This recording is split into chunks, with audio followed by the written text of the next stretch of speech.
Senator Cory A.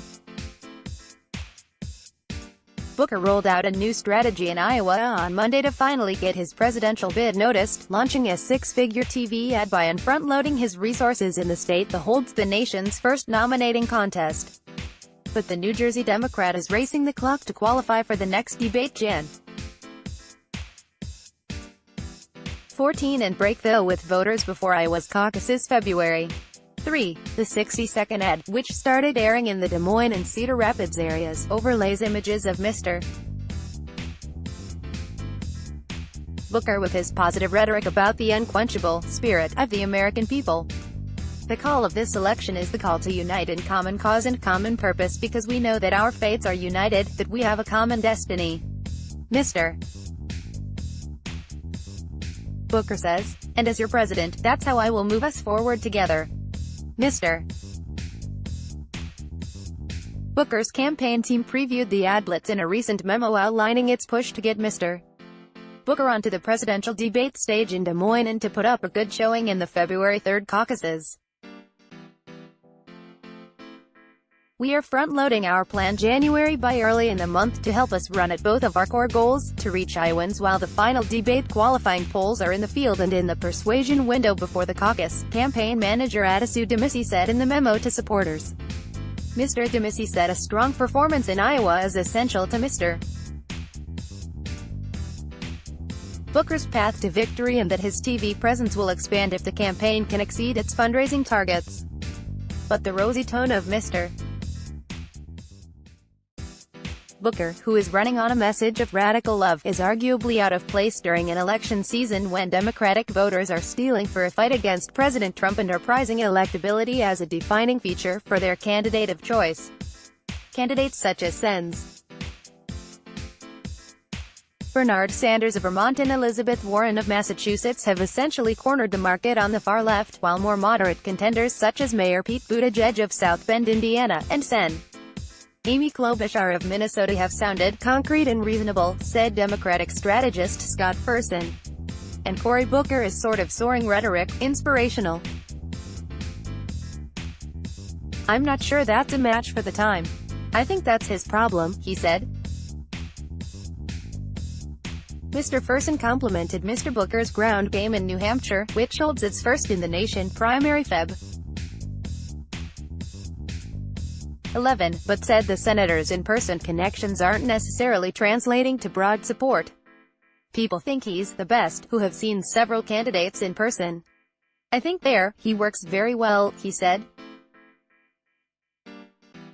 But it's hard to do in a game where it's largely going to be on TV and you're not going to be able to beat everybody, given his campaign's comparatively limited financial resources. Mr. Booker also might not be able to get that far. It's often said there are 3 tickets out of Iowa, and he is running 6th in the state in the latest Real Clear Politics average. He failed to qualify for the December presidential debate and is short of the Democratic National Committee's polling requirements for next month's debate, the final face-off before the caucuses. The polling deadline for the 7th DNC debate is Jan. Mr. Demisi did say Mr. Booker has secured the $225,000 contributions from unique donors needed to qualify and that the January debate will be a key opportunity for him to get his message out. With the debate thresholds announced so late, we need to do everything we can now to make sure Cory is on that stage, he said. After Senator Kamala Harris's departure from the race this month, Mr. Booker has leaned into his status as one of the lone remaining black candidates with former Massachusetts Gov. Deval Patrick, who started his campaign last month. I think that I'm the best person in this field clearly to reignite that Obama coalition. Mr. Booker told the Indy Matters podcast this month. I'm excited about our pathway to the presidency and even more excited that our pathway this underdog pathway, seems to be the way we've elected those presidents who have been movement leaders. In the memo, Mr. Demisi said they expect Mr. Booker's strength to run through urban and suburban parts of Iowa, and that they are targeting paid communications toward college-educated women, women of color and older women, key demographics in the coalition that Barack Obama rode to victory in 2008 and 2012. Candidates such as Mr. Booker have been waiting for more stumbling from former Vice President Joseph R.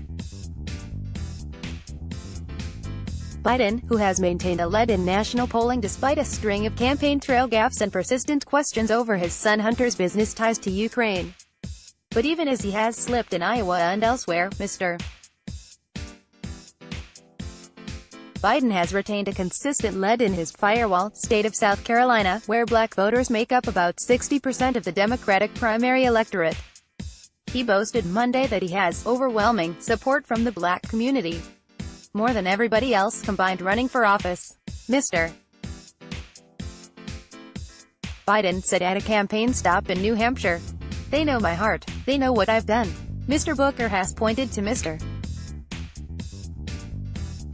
Obama's reshuffling the support of black voters with his win in the 2008 Iowa caucuses, after Hillary Clinton appeared to have a stranglehold on the critical voting bloc, as evidence that the outcome of the 2020 race isn't set in stone. Though Mr. Obama lost the 2008 New Hampshire primary, he trounced Mrs. Clinton in South Carolina to regather momentum en route to his eventual nomination. But Mr. Booker isn't necessarily the best positioned candidate to take advantage of a significant stumble by Mr. Biden in the coming weeks. Mr. Biden was the top choice of 27% of likely Democratic primary voters in South Carolina and was followed by Mr. Sanders at 20% and Ms. Warren at 19%, according to a Post and Courier Change research poll released this month. That was the first time since February that Mr. Biden hadn't held a double-digit lead in Post and Courier Change research polling. But Mr. Booker could muster only a tie for fifth place with billionaire businessman Tom Steyer at 5%. Mr. Buttigieg was in fourth place at 9% support. South Carolina is much more indicative of the national voting electorate than, say, New Hampshire or Iowa. And with that African-American community, Biden's doing quite well, said Chip Felkel, a South Carolina-based Republican Party strategist. "I think it's going to ebb and flow a little bit, but I think it's pretty strong." Sign up for daily newsletters. Let's block ads. Why?